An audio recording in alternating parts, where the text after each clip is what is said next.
네, 개장 전 글로벌과 국내 주요 이슈를 통해서 시장 전략 꼼꼼 체크해보는 시간입니다. 두 분 바로 모셔보도록 하죠. 유안타증권 글로벌 자산배분 유동원 본부장, LN솔딩스 김선영 대표 나와주셨습니다. 어서 오세요. 네, 두 분의 투샷이 반갑습니다. 앞으로 기대가 되는데요. 먼저 글로벌 국내 뉴스 화면을 통해 확인해 보도록 하겠습니다. 먼저 글로벌 이슈입니다.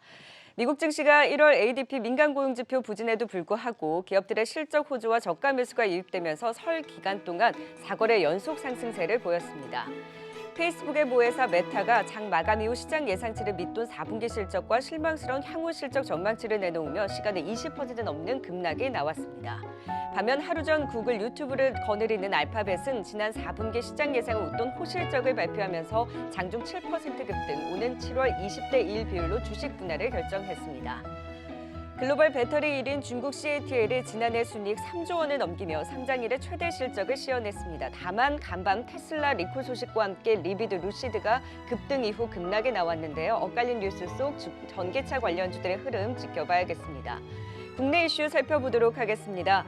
1월 무역 수지가 반도체, 석유, 화학, 철강 등 수출 500억 달러를 넘어서면 1월 기준 사상 최대를 기록했음에도 원유 가격 등 원자재 가격 상승으로 수입이 큰 폭으로 늘면서 사상 최대 무역 적자를 기록했습니다. 네, 지난 1월간 코스피에서 주가가 가장 많이 오른 종목 자율주행 모멘텀이 부각된 DY로 한 달간 52% 상승률을 기록했습니다. 반면 하락률 1위는 크래프톤이 차지했습니다. 현대차가 지난 1월 미국 시장에서 전년 대비 11.5% 성장하며 미국 판매 신기록을 달성했습니다. 상반기 중 제네시스 세 번째 전기차를 내놓는다고도 밝히며 글로벌 친환경차 시장 입지를 공고히 하겠다는 계획입니다. 마지막 뉴스입니다. 설 연휴 전 공개된 넷플릭스 시리즈 지금 우리 학교는이 TV쇼 부문 54개국에서 1위를 차지하면서 호평을 받고 있습니다. 관련주 제1 콘텐츠의 흐름 주목되고 있습니다. 네, 자, 글로벌 이슈와 국내 이슈 하나하나 체크하면서 전략 세워보도록 하겠습니다. 먼저 나스닥을 중심으로 낙폭과대 이런 대형주들의 반등이 또 뉴욕 증시 상승을 이끌었습니다. 바닥을 잡았다. 긍정적으로 좀 보셨을까요? 네, 자 우리가 지금 내려야 되는 결론은 이번에 반등이 일어났을 때 매도를 해야 될지 네. 아니면 다시 한번 좀 조정이 있을 때 추가 매수를 해야 되는지 이런 부분을 결정을 내려야 될 것 같습니다. 여전히 우리가 지금 생각하고 있는 내용은 기본적으로 저가 분할 매수가 적절한 전략이다라고 말씀을 드리고 있습니다. 지금 나스닥 차트를 한번 보실까요? 보시면은 이제 고점 대비해서 마이너스 19.2% 하락을 했었어요. 그리고 나서 선물 기준으로 거의 한 10% 이상 반등을 했습니다. 네. 그렇지만 이제 앞으로 어떻게 될 거냐 하는 부분에 있어서는 쉽게 한꺼번에 다 올라가기는 어려울 것 같다라는 생각이 들고요. 기본적으로 좀 시간이 걸리고 다시 반등을 할 거다라는 생각은 합니다. 그런데 이제 다행스럽다고 생각하는 부분은 만약에 이제 W자를 형성을 하고 회복을 한다 하더라도 아마도 두 번째 바닥은 첫 번째 바닥보다는 좀 높지 않을까라는 생각을 해보고 있습니다. 자, 그렇게 생각하는 이유를 보면은요, 과거에 나스닥의 어떤 흐름 자체를 보고 말씀을 좀 드려보겠습니다. 나스닥이 금융위기 이후에 평균적으로 한 15.2% 정도 하락을 했고요. 또 1970년대 이후 전체 하락률은 19.5%였고요. 그리고 또 하락 일수를 보시면은 거의 뭐 2달에서 3달 정도의 하락을 보이고 나서 반등을 하는 모습을 보여주고 있습니다. 근데 이번에 지금 아까 말씀드렸듯이 하락폭 자체를 보시면은 마이너스 19.2% 빠졌는데 한 65일에 걸쳐서 하락을 했어요. 그러니까 이미 하락 일수로 보면은 거의 채웠다고 보시면 되겠고요. 그렇지만 이제 반등을 하게 됐었을 때 이제 얼마 정도나 시간이 걸릴까 하는 부분에 있어서는 대충 계산을 해보니까 전 고점을 탈환하는 데 걸리는 시간이 평균적으로 약 한 하락일 대비 1.4배 수준. 그러니까 만약에 2달 동안 빠졌다면 한 3개월 이후 그러면 총 기간으로 따지면 한 5개월 정도 되겠죠. 그래서 우리가 11월 달부터 계산을 하면 아마도 올해 4월이나 5월쯤 되면 다시 전 고점으로 갈 수 있을 가능성도 있다고 판단합니다. 그렇지만 중간중간에 어떤 변동성이 충분히 있을 것 같고요. 근데 이 변동성이 있을 때 중요한 부분은 뭐냐면 결국 펀드멘탈이 뒷받침돼야지 상승을 할 수 있지 하락하지 않는다라는 부분인데 지금 우리가 보고 있는 펀드멘탈한 숫자들 좀 볼게요. 지금 4, 4분기 실적들이 쭉 나오고 있는데 상당히 안정적으로 나타나고 있습니다. 전체의 지금 S&P 500 중에서 4, 4분기 실적 발표를 한 기업들이 한 33% 정도 되고요. 이 중에서 70% 기업이 4%포인트 향상이 돼 있는 실적 발표, EPS를 발표를 하고 있고 그다음에 또 75%의 기업이 매출 증가율이 예상치보다 훨씬 높은 2.5%포인트, 이건 굉장히 높은 숫자입니다. 그래서 예상보다 좋게 나온 실적이 나오고 있고요. 또 이익 증가율을 보시더라도 24.3%가 나오고 있는데 작년 말 예상치가 21.4%니까 계속 상향 조정이 되고 있다라고 보시면 되겠습니다. 또한 매출도 마찬가지로 13.9%가 나오고 있고요. 아까 말씀드렸듯이 예상치보다 높게 나온 숫자가 나오고 있고 과거 평균 매출 증가율보다 훨씬 높은 숫자 이렇게 나오고 있습니다. 게다가 12개월 미래 PER이 미국 S&P 500이 겨우 19.2배, 굉장히 낮은 편이다라고 말씀을 드리겠고요. 또 올해 전체적으로 이익 증가율을 놓고 봤었을 때 9.5% 정도, 매출 증가율 7.9% 예상을 하고 있는데 아마 EPS는 예상보다 좀 낮을 수 있습니다만 매출 증가율이 훨씬 더 높을 수 있다라는 부분을 생각하시면서 들여다본다면 아마도 좀 조정이 있을 때마다 네. 매수하는 전략이 맞지 않나 생각이 듭니다. 뉴욕 증시 지금 반등보다는 좀 더 흔들면서 천천히 또 정고점을 향해 갈 수 있으니 그 조정을 계속해서 분할 매수 기회로 활용을 해보자. 다만 정고점까지 바로 가기는 힘들 수 있다라는 부분까지 짚어주셨어요. 자, 김선영 대표는 이제 국내 뉴스를 확인을 해볼 텐데 우리 시장도 이 반등에 대한 훈풍의 기대가 높기는 하나 1월 무역 적자가 사상 최대였어요. 원자재 가격 상승이 좀 발목을 잡고 있는 것 같아요. 네, 일단 최근에 보시면 이제 작은 뉴스나 기사 하나 그리고 실적 하나에 굉장히 예민하게 반응하는 그런 시장이 운영되고 있는데요. 일단 우리나라가 보니까 지금 무역 적자에 대한 부분이 좀 굉장히 걱정으로 좀 자리 잡았습니다. 일단 보니까 원자재 가격 상승 때문에 1월에 무역 적자를 기록했다는 얘기가 나왔는데 제가 그 2월 1일 날 배포된 산업통산자원부 2022년 1월 수출입 동향 자료를 좀 분석해봤는데요. 첫 번째 자료 한번 보시죠. 본자를 보시면 확실히 2021년 1월 달보다는 이제 그 수입 부분이 160억 달러 가량 늘어난 것으로 좀 확인이 됐습니다. 조금 더 자세히 이제 15개 주요 품목 수출과 증감액을 좀 살펴봤더니요. 일단 반도체나 석유화학 그리고 철강 석유 제품들이 좀 많이 올랐습니다. 근데 앞에서 우리가 봤던 대로 수입할 때 석유값이 좀 많이 올랐다. 기본적인 에너지 값이 많이 올랐기 때문에 이런 수입에 대한 부분이 부담스러워서 적자로 들어갔다 했는데 일단 반대로 보면 석유화학 오히려 우리나라는 석유가 안 나오는데 석유를 수입해서 재가공해서 판매하는 이쪽에 대해서는 사실 실적이 좀 잘 나왔어요. 근데 15개 중에 유일하게 좀 못 나온 업종이 뭐냐면은 선박이었습니다. 선박 같은 경우는 작년보다 좀 많이 떨어졌는데 이거에 대한 부분은 이제 작년 1월 달에 대한 기저효과가 좀 있었어요. 작년 1월 달에 워낙 잘 나왔기 때문에 그것에 비해서 좀 못 나왔을 뿐이지 선박 자체가 좀 못 나온 부분은 아니다라는 부분 좀 체크하시면 좋을 것 같고요. 일단 에너지 부분이 중요하기 때문에 제가 에너지 부분 한번 살펴봤습니다.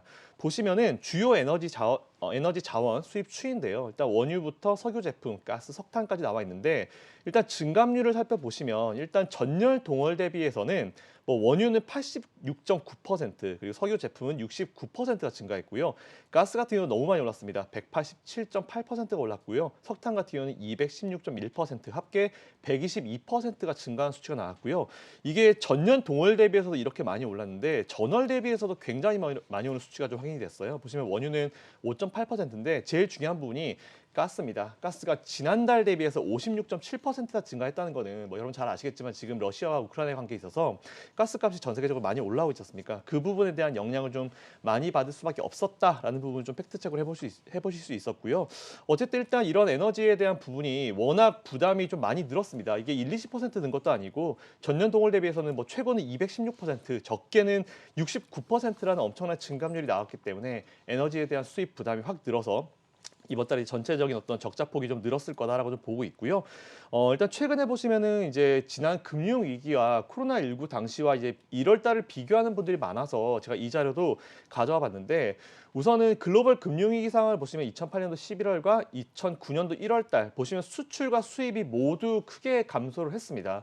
코로나 위기 상황에서도 2020년 4월 상황에서도 수출과 수입이 좀 많이 감소한 상황이었었고요. 네. 각 상황 보시면은 글로벌 위기는 12개월 연속으로 감소 그리고 코로나19는 6개월 연속 감소였는데 사실 지금과 다른 부분이 뭐냐면은 지금 같은 경우는 이제 15개월 연속으로 수출이 증가하고 있는 부분이 있기 때문에 지금과 그때와는 좀 많이 상황이 다르다는 부분이고 제가 조금 걱정되는 부분이 뭐냐면은 아무래도 이제 작년 수출액 기준으로 중국이 25.2% 비율을 차지했고요. 미국이 14.8% 비율을 차지하고 있는데 일단 미국은 항상 본부장님 말씀하신 대로 이제 그래도 아직까지 성장률이 살아 있기 때문에 미국에 대한 대미 수출을 우리가 크게 우려를 하지 않아도 되는 부분인데 사실 저도 조금 우려하는 기여하고 있는 부분이 중국이에요. 중국의 성장률에 따라서 우리나라가 수출이 좀 많이 감소하고 증가할 수 있기 때문에 이 부분 앞으로 쭉 한번 체크를 해보시면 좋을 것 같습니다. 일단 보수적으로 작용할 가능성이 높다라는 네. 거네요. 일단 무역 수지 적자에 대한 이슈, 경기 둔화에 대한 우려를 자극할지 좀 경계를 하면서 지켜봐야 될 것 같습니다.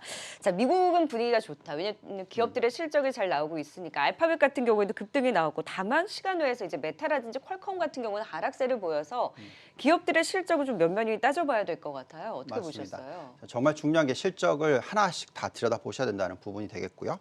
우선 알파벳부터 살짝 말씀을 드리면 지금 매출 증가율이 뭐 32% 작년 동기 대비해서 네. 성장을 했어요.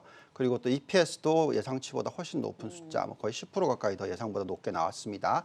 여기에 또 20분의 1 스탁 스프레드, 그러니까 액면 분할을 한다는 얘기가 나왔기 때문에 충분히 상승을 할 수 있는 여건입니다. 저희가 돌려보는 잔존가치 모델상의 매력도를 보더라도 추가적인 상승 여력이 4,000달러까지는 있다라고 보여집니다. 여기에 좀 나와 있듯이 지금 사업별 동기 대비 성장률을 보시면은 정말 모든 부분이 정말 놀라운 숫자들이 나오고 있습니다. 가장 낮은 숫자가 25%니까 뭐 말 다 했죠. 예, 정말로 좋은 숫자가 나오고 있고요. 여기에 또 이제 미래로 봤었을 때 대표적인 빵 마가 기업들의 2025년 PER 예정치를 보시면은 지금 구글 같은 경우에 알파벳 같은 경우에는 15배, 그러니까 정말 낮은 PER이 지금 나오고 있습니다. 아까 S&P 500이 19.2배라고 했었으니까 그런 부분을 감안했었을 때 매력도가 충분히 있다고 보여지고요. 가장 대표적인 12개 기업들에 대해서 전반적인 상승 여력을 쭉 구해보더라도 상당히 높게 나오고 있습니다. 평균적으로 좀 쭉 보시면은 한번 거의 뭐 대부분 30% 이상이 나오고 있고요. 전체 평균을 놓고 보더라도 한 36.7% 정도의 상승 여력을 가지고 있다라고 나옵니다. 물론 지금 시간 외에 페이스북의 숫자가 굉장히 안 좋게 나오고 있는데 한 22% 하락하고 있다고 나옵니다. 네. 그 이유는 매출 가이던스가 지금 안 좋게 나오고 있어서 그런데요. 그 부분은 좀 지켜봐야 될 것 같고 기대치를 지금 낮추고 있는 수준이다라고 생각하시면 될 것 같고 넷플릭스처럼 하락 이후에 또 다시 반등하는 그런 모습이 나와주지 않을까라는 생각은 듭니다. 상승 여력이라는 거 결국 지금 가격대도 여전히 저평가되어 있다라고 그렇죠. 볼 수 있는 거잖아요. 호실적의 빅테크 기업들이 여전히 좀 버팀목이 되줄 수 있을 것이다라는 긍정적인 또 분석까지 주셨습니다. 우리 시장은 최근에 1월 동안 참 부진했던 가운데 지금 크래프톤이 코스피 하락률 1위를 차지했다라는 뉴스가 나왔어요. HDC 현대산업개발보다도 더 많이 빠졌다고요. 네, 사실 다음 주 이제 락업이 해제가 되기 때문에 많은 분들이 걱정하실 것 같아서 좀 준비해봤는데요. 새해 들어서 이제 우리나라 지수에서 가장 많이 하락한 종목이 크래프톤이라고 합니다. 작년 마감일 46만 원에서 지난주 종가 25만 7,500원까지 약 44% 정도 급락을 했고요. 일단 코스피 1월 하락률이 마이너스 10.56%에 비하면은 굉장히 많이 부진한 상황이다라고 좀 보시면 될 것 같아요. 일단 작년 11월 17일 날 기록했던 58만 원 수준의 어떤 반토막 이상 수준이고요. 일단 고평가 논란이 있었던 공모가 기준으로 49만 8천 원이었는데 이때도 이거 기준으로도 40% 넘게 급락을 했습니다. 설상가상으로 2월 10일 날 크래프톤 전체 발행 주식이 31.66%에 해당하는 1,550만 주 락업이 해제가 되는데요. 일단 걱정하실 분들을 위해서 제가 금감원 정자 공시를 한번 살펴봤더니 이런 내용이 있었습니다. 일단은 지금 21년도 2월 10일 날 이제 보통주 위에 두 개가 이제 마감이 되는데 밑에 주를 봐야 될 것 같아요. 상기 내용에 포함된 당사의 최대 주주 장병규 및 특수관계인 김창한, 조두인, 김영주는 자발적으로 6개월간 의무 보유 예탁 기간을 추가로 이행해서 상장일로부터 1년간 의무 보유를 이행합니다. 6개월 늘어났다는 얘기고요. 그래서 제가 살펴보니까 장병규 씨, 김한창한 씨 대표이사죠. 이분 두 분의 합에 전체 물량이 757만 2,222주였어요. 그러니까 이 물량 안 나온다는 얘기겠죠. 그러니까 전체 보유 물량의 한 1,500만 주에서 반 정도는 이제 이번 10일 날 안 나오니까 이 부분들이 여러분들이 좀 체크해 보시면 좋을 것 같고요. 일단 그렇다 하더라도 6개월 후에는 이 700만 주 물량이 언제든지 나올 수 있는데 사실 대표이사가 700만 주 가지고 있는 거기 때문에 이 물량은 그대로 홀드가 되어 있는 거다라고 보시면 될 것 같아요. 그리고 뭐 우리 사주에 대한 부분은 저희가 지난번에 다뤄드렸었는데 네.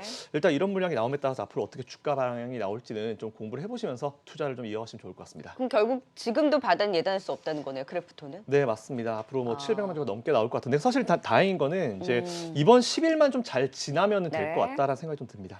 네. 부디 좀 바닥을 잡을 수 있을지 크래프톤 일단 좀 리스크 관리에 대한 전망들이 많더라고요. 좀 더 바닥을 잡을 수 있는지에 대한 물량 또 뉴스도 확인을 해봐야 될 것 같습니다. 글로벌과 국내 이슈 살펴봤고요. 짧게 투자 전략 좀 한마디 들어볼까요? 네. 자, S&P 500이 아마 연말까지는 그래도 5,100포인트를 시도할 겁니다. 그렇지만 계속적으로 좀 변동성이 있을 것 같고요. 그래서 투자를 한다 하더라도 3월 16일 금리 인상 시기 때까지의 변동성을 예상을 하시고 저가 분할 매수 전략으로 다가가시는 게 맞다 말씀을 드리겠습니다. 또 좀 위안이 되네요. 김서영 대표는 어떻게 또 국내 전략 한마디 해주실까요? 일단 연휴를 마치고 오늘 첫 번째 거래일이 진행되는데 다행히 미국 증시가 계속 좋았어요. 그래서 오늘 미국 증시 선물 상황에 따라서는 분위기가 좀 달라질 수 있을 것 같고요. 일단 항상 말씀드렸던 대로 3월 달에 금리 인상할 때까지는 그래도 조정은 항상 중간에 이제 큰 변동성을 우리가 생각을 해야 되기 때문에 이 부분 감안하셔가지고 지금 사이트를 조금 길게 가지시고 투자해 보시면 좋을 것 같습니다. 변동성 장세 여전히 좀 하단을 예단하기보다는 좀 이런 변동성 장세 포트폴리오 재편에 대한 전략까지 두 분 또 세워주셨습니다. 지금까지 팩트체크 유한타증권 유동원 본부장, LNS홀딩스 김선영 대표와 함께했습니다. 말씀 고맙습니다.